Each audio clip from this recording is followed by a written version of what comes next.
রক্তে রাঙানো ফেব্রুয়ারি মাস ভাষা আন্দোলনের মাস শুরু হচ্ছে আগামীকাল।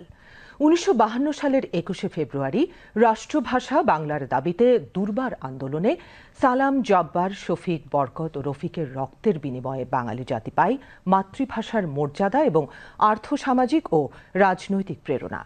এদিকে পহেলা ফেব্রুয়ারি শনিবার বিকেল ৩টায় অন্তর্বর্তী সরকারের প্রধান উপদেষ্টা ডক্টর মোহাম্মদ ইউনূস অমর একুশে বইমেলা উদ্বোধন করবেন বলে আশা করা হচ্ছে।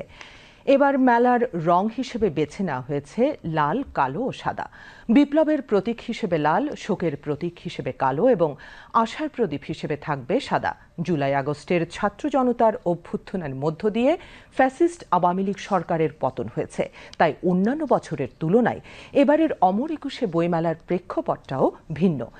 এবারের অমর একুশে মেলায় গণ অভ্যুত্থানকে ফুটিয়ে তোলা হবে। এরই পরিপ্রেক্ষিতে বইমেলায় থাকছে জুলাই চত্বর। মেলায় বিভিন্নভাবে উপস্থাপন করা হবে জুলাই গণ অভ্যুত্থানকে। এদিকে আগামীকালের বইমেলা ঘিরে পুলিশের নেয়া নিরাপত্তা ব্যবস্থার কথা জানিয়েছেন ডিএমপি কমিশনার শেখ মোহাম্মদ সাজাদ আলী। আজ সকালে সোহরাওয়ার্দী উদ্যানে বইমেলার নিরাপত্তা ও পরিকল্পনা নিয়ে এক ব্রিফিংয়ে নিরাপত্তা জোরদারের তথ্য তিনি তুলে ধরেন। এ সময় ডিএমপি কমিশনার বলেন, পুলিশের পাশাপাশি র্যাব ও গোয়েন্দা সংস্থা সহ অন্যান্য বাহিনীও বইমেলার নিরাপত্তায় সহযোগিতা করবে। একটি কন্ট্রোল রুমও খোলা হয়েছে।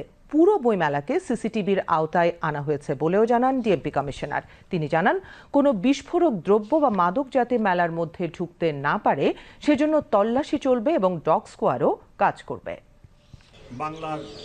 বাংলাদেশের মানুষের প্রাণের বইমেলা এবারও যথাসময়ে অনুষ্ঠিত হচ্ছে। বইমেলায় প্রতি বছর ঢাকা মেট্রোপলিটন পুলিশ ব্যাপক নিরাপত্তা ব্যবস্থা গ্রহণ করে। প্রতিবারের ন্যায় এবারও আমরা নিরাপত্তা ব্যবস্থা গ্রহণ করেছি। সার্বক্ষণিক নিরাপত্তা ব্যবস্থা গ্রহণের জন্য আমার পিছনে আমরা একটি কন্ট্রোল রুম প্রতিষ্ঠা করেছি। এইখানে সার্বক্ষণিকভাবে আমাদের অফিসাররা থাকবে এবং রাত্রেও আমাদের সিনিয়র অফিসার এখানে অবস্থান করবেন।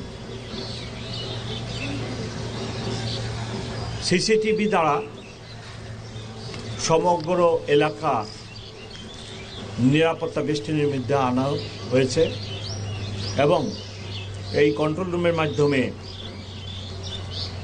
পুরো